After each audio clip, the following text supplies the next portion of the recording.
Hi, I'm Jayna Riley, and this is Ageless. I'm 40, and my life is just getting started. I'm here to share real talk and real experiences about how to live life ageless. Nothing's off the table. You know the vibes. Let's go.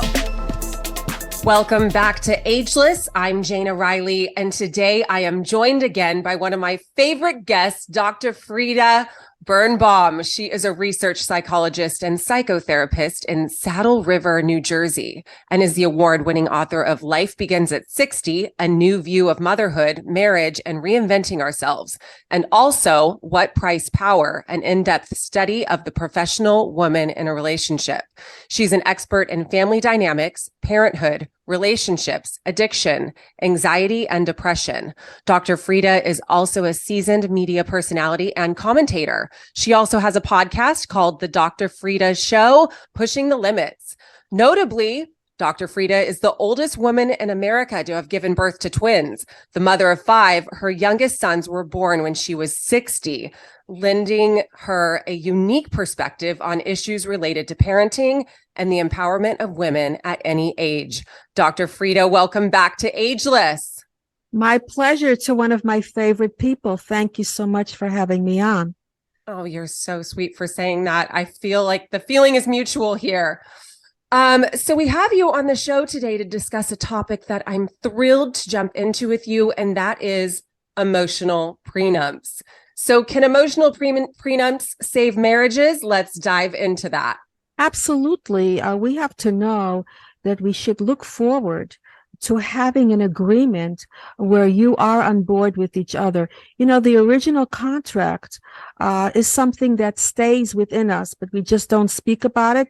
Then we forget about it. Then it's called transference, and you complain about other things because you're not contented.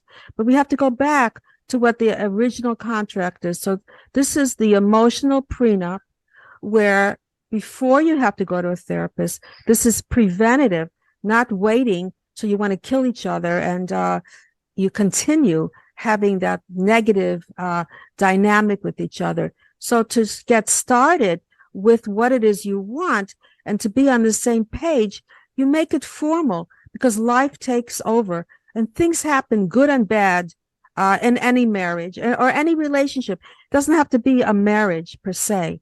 So when you're looking at what is most important to you, then you're looking at what's most important to your partner. It could be an eye awakening. It could be a deal breaker. It could be something that you're saying, really, I can't put up with that.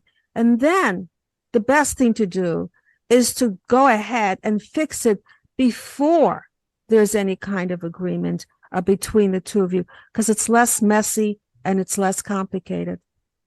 Absolutely. I love that. And I guess to get to the root of it, how do you know you're not feeling emotionally fulfilled? And what does that look like for both men and women? Because I'm sure there's differences. First of all, when you can feel there's some kind of discomfort, and you can connect to that discomfort, you will know that there's something amiss. But without having to second guess, when we talk about the emotional prenup, you have it in front of you. So you don't have to work on something that's an unknown. But to answer your question, there is a difference between men and women process their needs. A woman, when she is not getting along in a relationship, goes and tries to find what she needs to do to fulfill herself. And that is after the divorce. A man after divorce tries to find out, believe it or not, you think it was the other way around, a better relationship, because as children, they weren't given that possibility.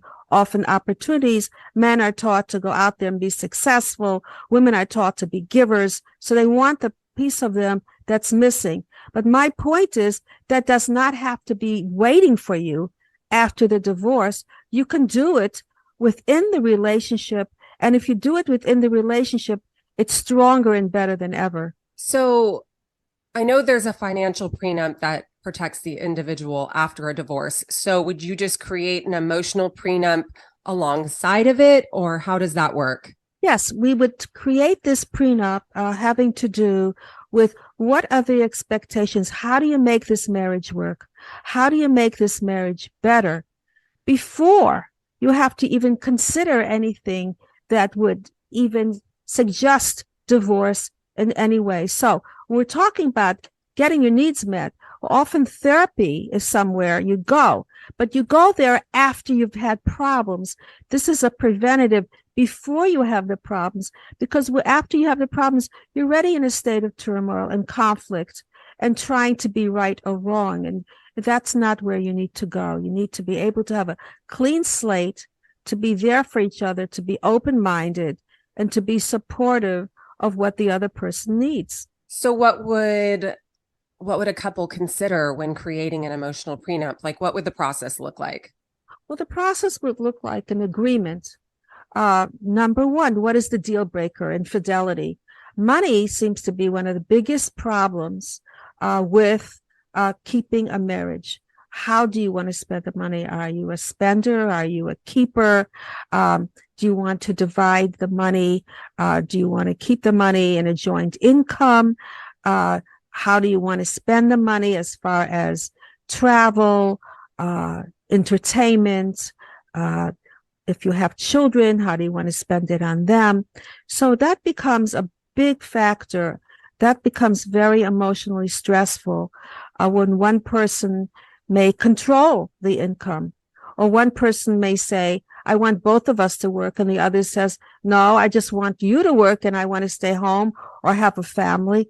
That becomes a huge major issue as well. So money is something that needs to be contemplated before you even move forward, because it's ignored, and yet it's really the white elephant in the room most of the time in a relationship.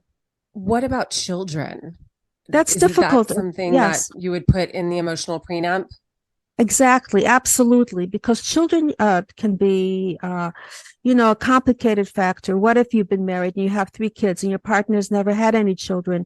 Do you want children? No. Does your partner want a child? Yes. Are you both right? Yes. What do you do with that? Well, as I told you before the recording, is that if you love a person, you show them your love by giving them a child if that's what they want. That's the biggest gift you can give. And not only that, it helps you to bond together. It represents a different stage of your lives together. And it brings you in a place where you have to work through a lot of different decisions. And often you can work through what you couldn't work through as a child with your parents. It gives you an opportunity to heal and to be a good parent. And sometimes the best parents are the ones that had the worst upbringing. So that is very important. We were talking about this before the show, because on our last show together, I had divulged that I'm going to have kids. And that is just such a big deal for me to say. And Dr. Frieda, you are just such an inspiration to me, having twins at such a later stage in your life. And it's just unbelievable that you're the oldest woman in America that's had twins. And you're just showing women like me what's possible. I never felt like I had this strong urge to have children. It's never been something that's been in my DNA, but I truly feel like when you're with the right person, it just naturally happens. And that's what happened for me, is I'm just so in love with the man that I'm with and my partner. And I couldn't imagine not giving him a child. And so when we were talking before the show, you said that's the greatest gift that I can give him. That's the greatest gift you can give him, and yourself too, because then you find out what unconditional love really is. When you're up to 3 o'clock in the morning and you're saying, how can I go ahead without sleep? And then you look at that little kid in front of the little baby in front of you, and you just forget everything. It's just this little thing that you is looking to you to do everything for them, and trusting you and giving you back and responding to you is just awesome beyond belief.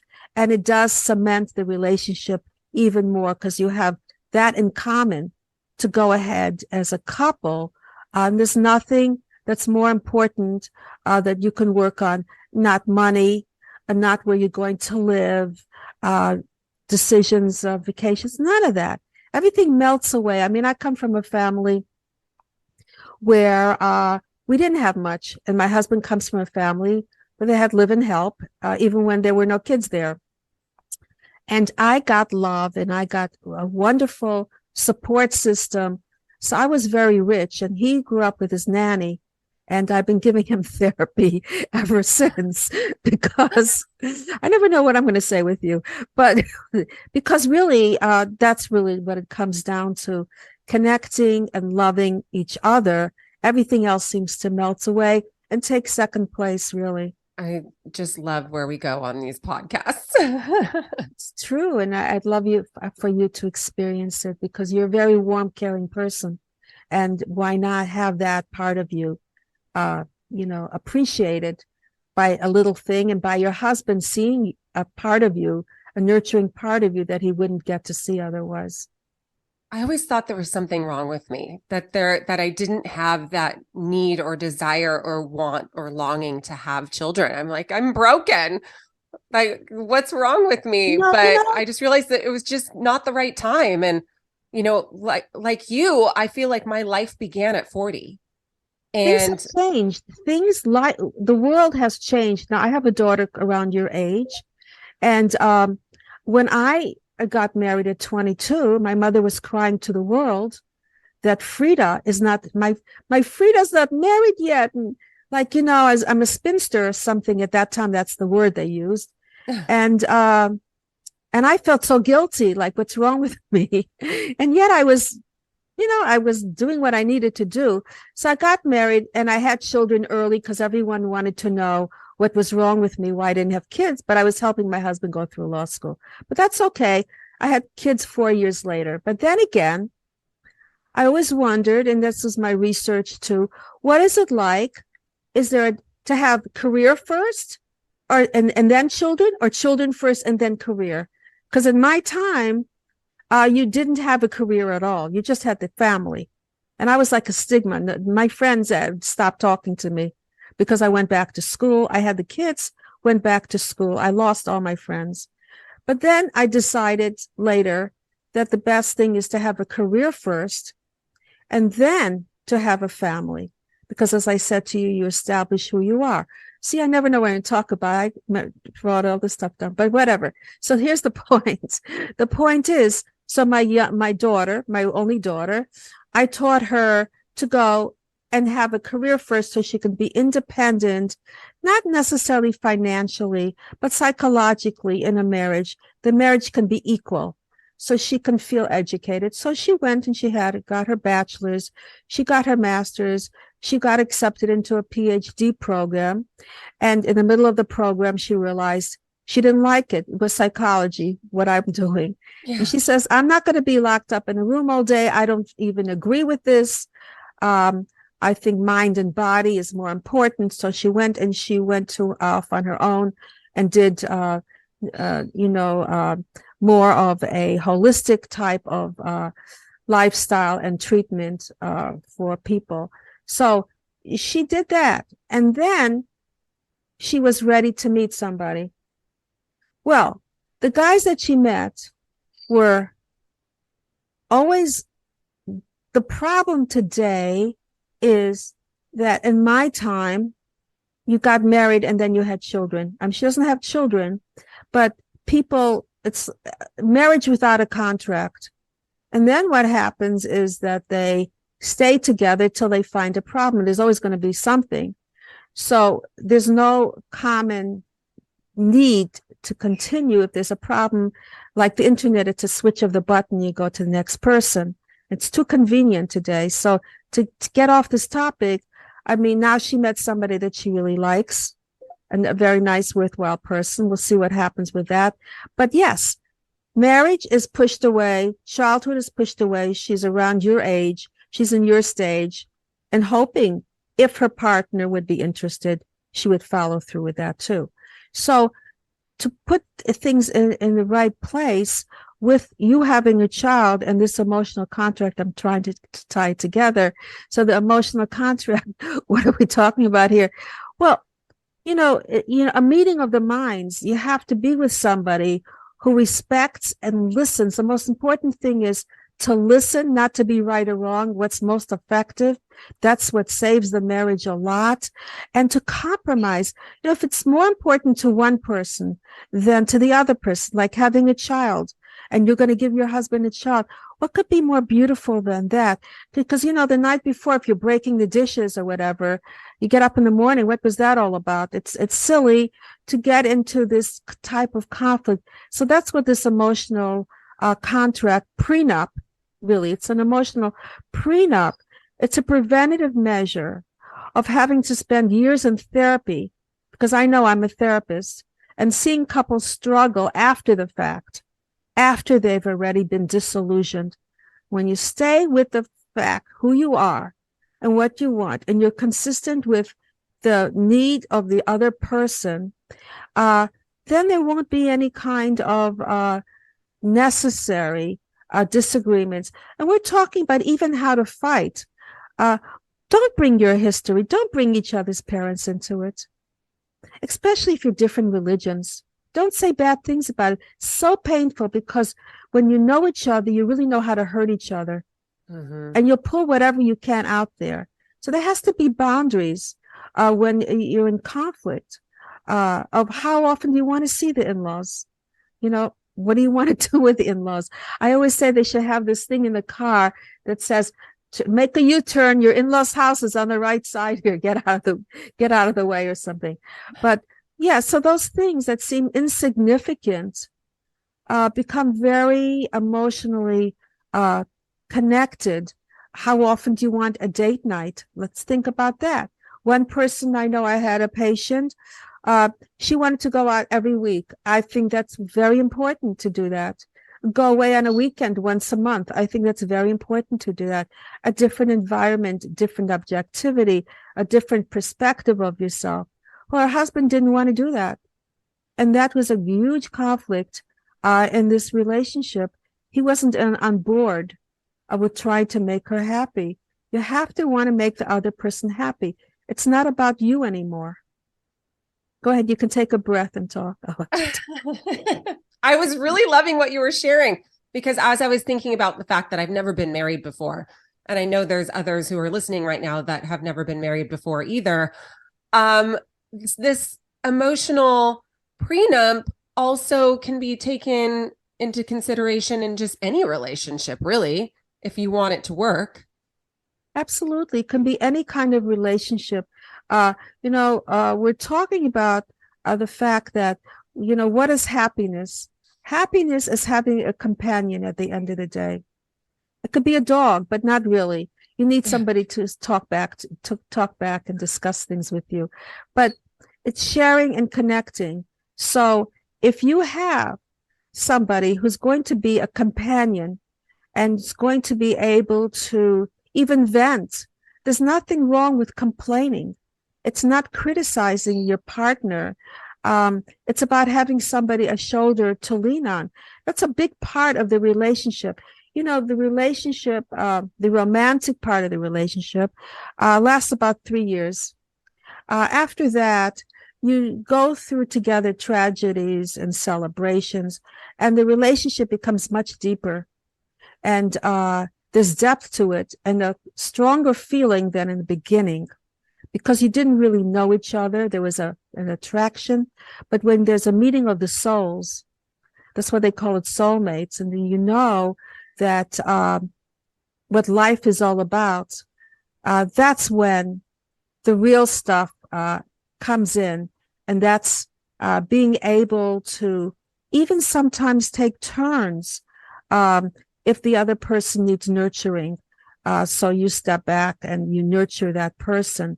It doesn't mean that you have to be that same person all the time. Some person can take care of the bookkeeping. It doesn't have to be the responsibility on the same person. So it's back and forth. And also, what is it do you want? Do you want your partner to support a career for you? Do you want somebody to help you with success? Is there a certain orientation that you wanted to go to, but you needed somebody to help you get there? Well, that's something that you can do, and even take turns back and forth, so you can establish yourself, and then you can help the other person reach that potential as well. I love when you said meeting of the souls. That just really resonated with me. It's beautiful. How long have you known your partner? We're going on 6 months now. So it hasn't been that long of a time, but it I thought felt you were going like to an say eternity. 6 years. Are you kidding? 6 months. That's it's only been 6 months. It's only been 6 months. We've been through so much together. And I really feel like we're both around the same age, and he's younger than me, so I'm robbing the cradle. But he and I have just been through a lot of life together in a short period of time, and we've just been connected since day one. And, the way we met was just it just felt divinely led. And so has our relationship. So it's just felt really deep. And I've shared on this podcast how we met, and I'm sure that the audience doesn't want to hear that story again. But how did you meet? I'm sorry to say that, but I'm very curious. How did you meet? I was randomly Instagramming downtown San Diego, and I love going into pretty places and taking photos and creating reels and all the pretty things that are in San Diego I love to post about. And I loved the tile in one of my favorite hotels downtown. So I went in to go take a photo of it. And out of the corner of my eye, there's this guy hanging over the ledge of the railing saying, "Are you ready to go to the pool?" And I'm thinking, I just walked into the hotel. I'm not even staying here. I'm not ready to go to the pool. He must be talking to somebody else. And then he says it again. And I was like, "Oh, me?" And I'm like, "Okay, sure." So I ended up following him to the pool. We hung out for 9 hours, just getting to know each other, and had such an incredible, deep conversation, and just really bonded on a soul level, and have been inseparable ever since. He was living in Chicago at the time and was just visiting San Diego, where he used to live for many years. And he ended up moving from Chicago back to San Diego for the relationship and to be together. And so he's devoted. He's very devoted. And I'm devoted, and we're really happy, and we're just living life together. And we're, like I said, about to move into a new place. And we're just so grateful that we were given this opportunity to be in each other's lives. And I feel like he's my partner and my forever soulmate. So I'm just really grateful for that. That's a beautiful story. And that's why you're in transition and you're moving. This is a perfect time to move on, because, a relationship can stay as the way it is, and this comfort level. But then years can go by and nothing happens. You have to be careful that if you're in that state right now, take advantage of it, and make that decision, and also have a child, and you'll be celebrating a different kind of relationship that you have. There'll be a different language between the two of you. Really, it sounds like it's getting closer to that, because you're moving too. Yeah, it feels that way too. And the place is a lot larger than the one we're in now, because I was living alone, and we're just really ready for this next phase of our development. And I'm even open to having children before even thinking about marriage. I just feel like he's my forever person. So it's like what we were talking about earlier, the marriage without the contract. And that's what I feel like I have. Yeah, that you do have that already. But people who have that paper for some reason are happier. I'm telling you this. So you think you're happy now? Guess what? You'll be even happier, believe it or not, because that's what research has shown, that marriage makes people happier, especially men. Men live longer if they're married. Women often live longer if they're not, because there's sometimes some type of relationship conflict. Now, if you married somebody who's supportive, then you both live longer and you both are happier together. And today, with the equality, that's more of the reality for both of you. So, any change, any transition is stressful. Good change is just as stressful. But once you already made up your mind, and you have, it's just a matter of acting on it. That's about it. Because the hard part is making up your mind. Everything else is just following through. So, have you made up your mind already? You told me you have. I've already made up my mind. Okay, so next time I talk to you, see, now you have to talk to me again. Yes. Because then we're going to keep talking about your progress. And all the stuff that I'm talking about really is progressing, because in a marriage, if you can conquer difficulties, it only brings you closer together. It only bonds you more. Having a child is not physically easy, but it does bring you closer together of what's important in life, the reality of stepping yourself aside a little bit. And there's this other thing that's even more important. How's that possible? Then you find out, wait a minute, this little thing I have to prioritize instead of me. And that's like a whole different language right there, because up to this time, you are growing and becoming more and more successful. But what happens is that you can do both. You can have a partner who's going to be there for you more because you both have something invested that is very similar. And then you both are stronger and you both have a more of a need to stay in the relationship because you do have a child together. So whether you have a piece of paper or not, I think that it is not important to you. But I do think a piece of paper in marriage does say some things that you don't have to be open to anything. This is it. This is the two of us. This is the emotional contract. No infidelity, the money issues we share, joint account for both of us because we're both one.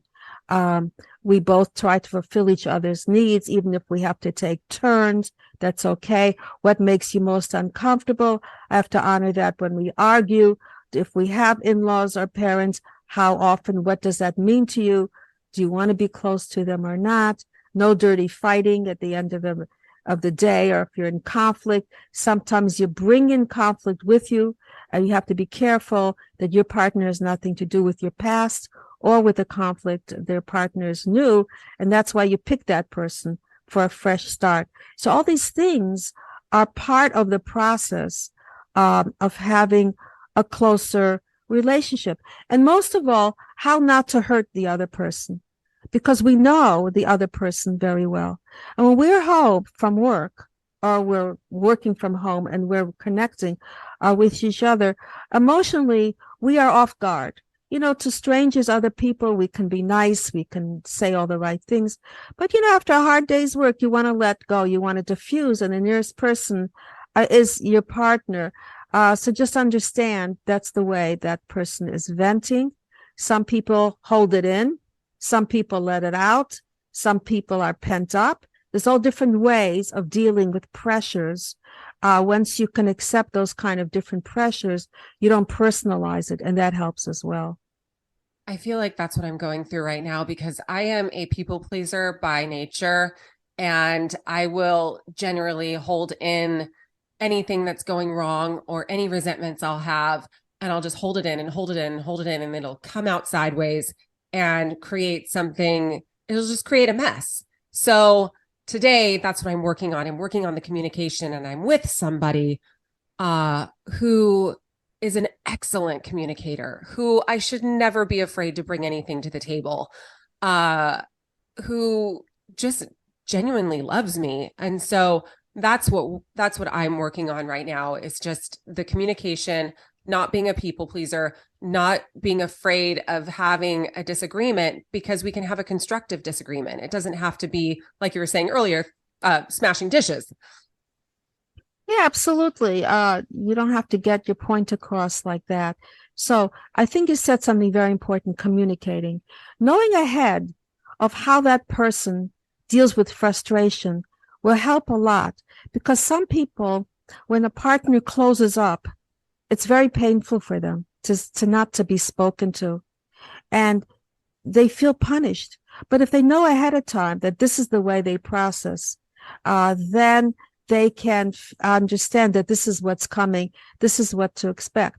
Now, the other end of the game is somebody who becomes very emotionally abusive and attacks. Well, the strategy for that is just to leave the room, because then you can't shut that person up. They're going to just, especially women, often go back in history and time and reassess everything. And, we're really good at that. They're very good at remembering all the horrible things that happened. Really very good. And so the best thing is just to leave the room. And if you follow it, if you're followed by your partner, just leave the house. Because what happens after a while, it just, things calm down. It's the height of the moment.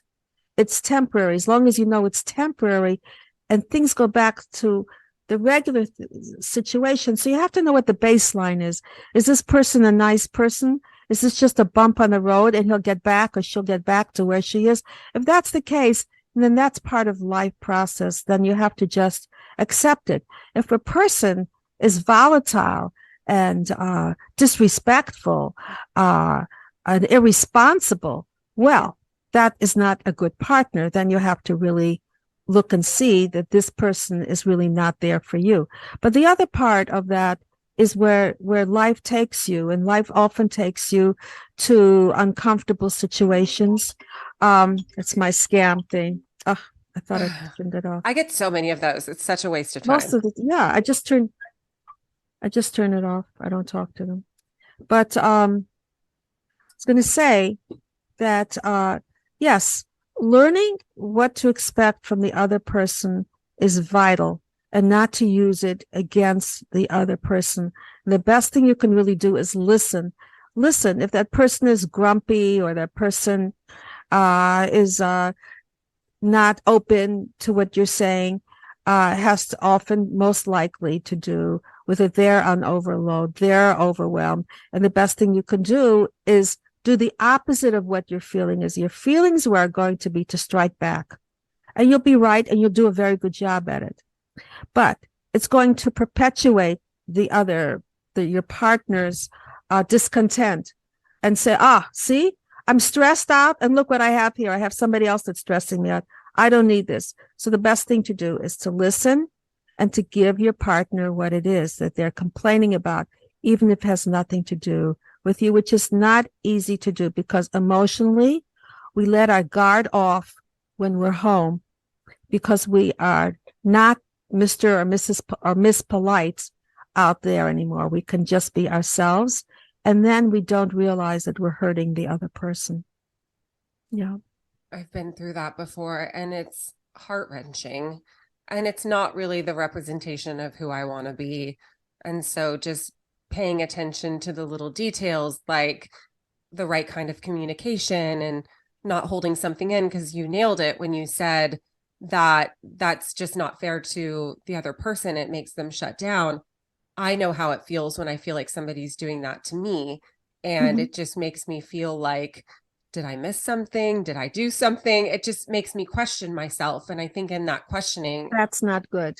Is not because good. It has nothing to do with you. And if you're going to be the one who pleases all the time, that other person's not going to have an opportunity to look at himself and see what is he doing wrong here, because then he doesn't have to change as long as it's your fault.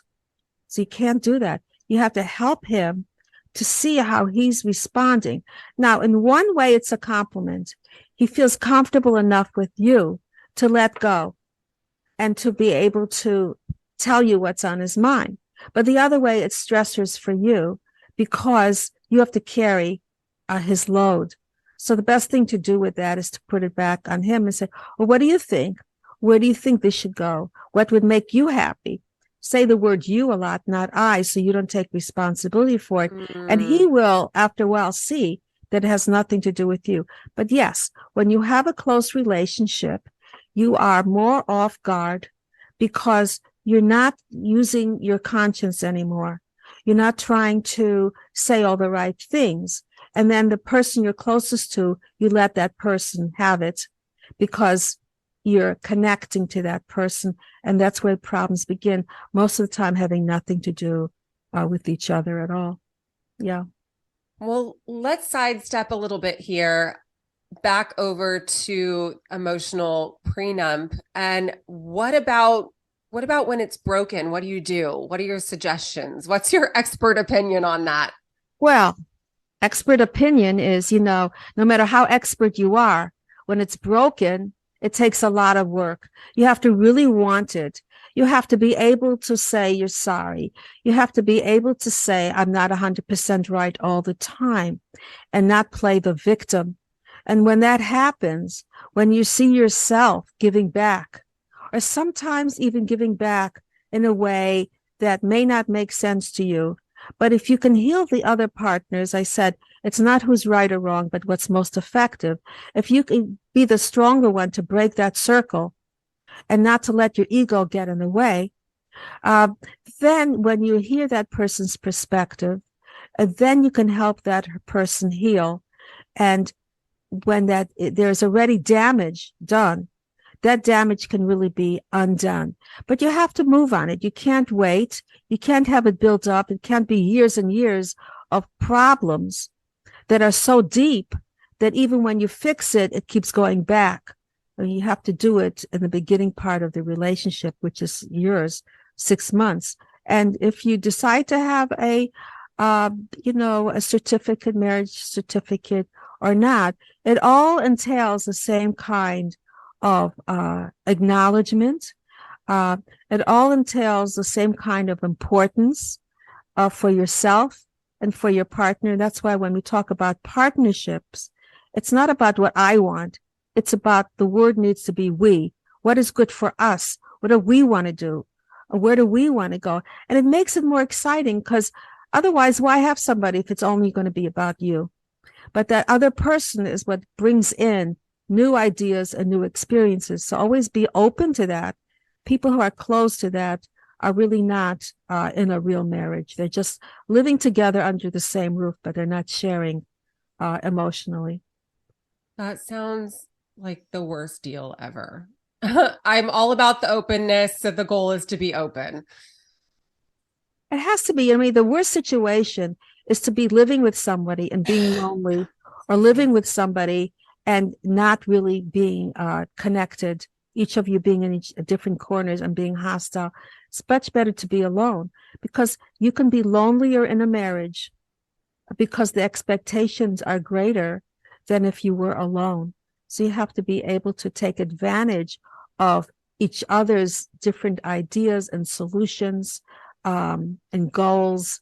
And when you do that, and even if you have to take turns, you're much richer than you ever would have been if you did not connect.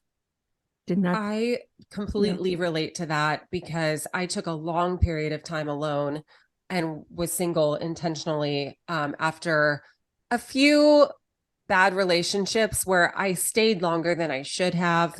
And I was just with the wrong person. And I wasn't trusting myself anymore. So I was single for a while. And you're right. It is less lonely to be alone than it is to be lonely in a relationship. And I kept ending up with unavailable men and feeling completely alone. And it was like, what's the point? What's the point? I'd rather be alone.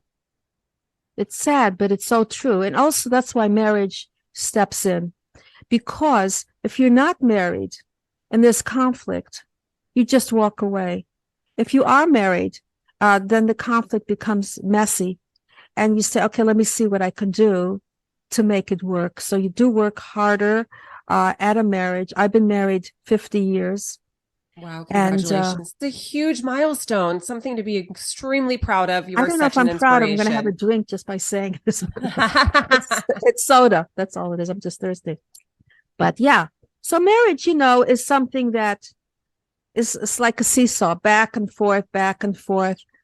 Sometimes I'll think, okay, what am I doing here? I'm getting out of here. I'm not coming back. And then something happens and I have to pick up my kids after school or something like that. I say, okay, I'm not going anywhere. I can't. They need me here. And then after a while, you forget why you're arguing and you keep going on. So to remember that it's not the end all. If these are bumps on the road, and some people say, okay, I'm out of here. Yeah. If you don't have a marriage contract, you can do that. But how many relationships are you going to have that you're out of there that aren't going to work? Because after a while, things do happen. The question is, are both people willing to work on it? Do you know that you have a good, stable place to go back on together as a couple? And then you do make it work. my mother used to say to me, it's funny because she had all these sayings. And I said, how did you remember all that? Now I remember all that she said to me. And she'd say to me, she would stand outside the door of my therapy office. And she'd say to me, why are people coming in to see you so much? What's their problem? They have food on the table. They have a place to sleep. What is the problem? She'd say, a man is like a door. It's good to have a broom. It's better to have one than not. So her feeling of marriage was very simple, was very simplistic. Today, our expectations have changed and we want more and we have higher standards. That's okay. But don't give up on those standards. Work it through unless you have one partner.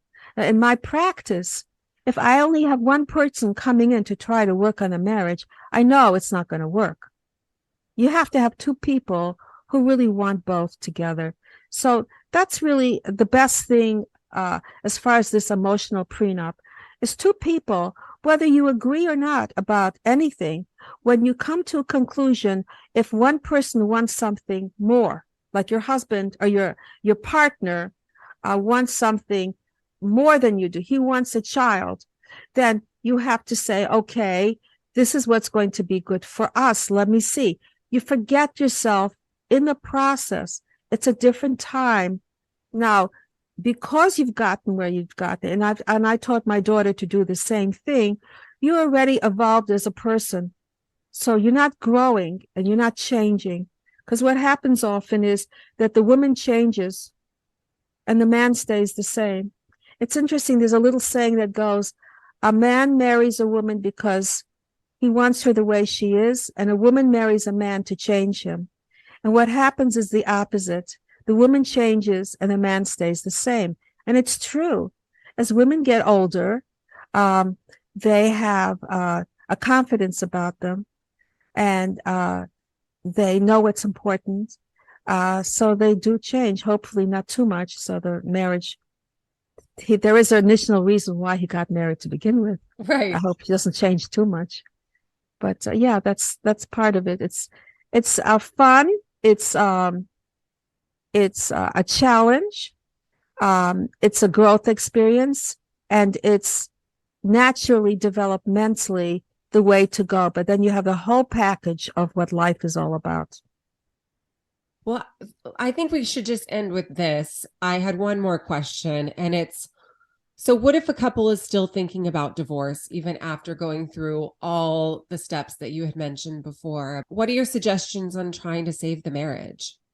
Well, if they if they try to work on it, then there's something else going on that has not been discussed. There's something else. Because if two people are trying to make each other happy and are there for them, that's the essential elements formula in a marriage. And if that's not working, there's a different agenda that's not being spoken about, and that's deeper than what we're talking about. That makes sense. Well, Dr. Frieda, I thank you so much for coming back onto the show. We love having you here and all the pearls that you always bring. You are a treasure, and I really love your heart for people. I love you more. The best to you. You better let me know in our next podcast where you are, because you're interesting. I want to follow you. Thank you so much. And Yes. Likewise, and I will definitely fill you in on all the newness that's about to unveil itself. Thank you for joining me for another episode of Ageless. Don't forget to rate and subscribe. Tune in next week for a new episode.